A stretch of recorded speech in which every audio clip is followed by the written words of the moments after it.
Pemimpin gerakan Ansarullah atau Houthi Yaman, Sayyid Abdul Malik Al-Houthi menyerukan mobilisasi 1 juta orang.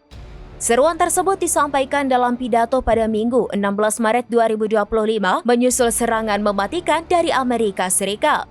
Dikutip dari Arab News, Al-Houthi mengajak jutaan warga Yaman untuk bergabung dalam aksi demo besar yang diselenggarakan hari ini pada Senin 17 Maret 2025.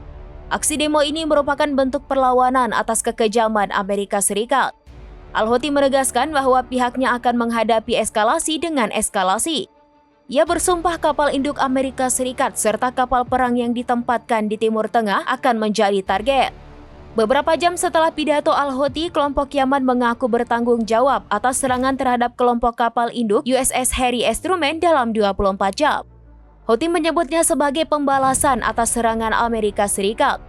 Dalam serangan ini, pasukan Houthi mengerahkan 18 rudal dan 1 pesawat tak berawak. Tidak jelas apakah serangan tersebut berhasil menghantam kapal induk karena hingga saat ini Pentagon belum memberikan tanggapan.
Download Tribun X sekarang, menghadirkan lokal menjadi Indonesia.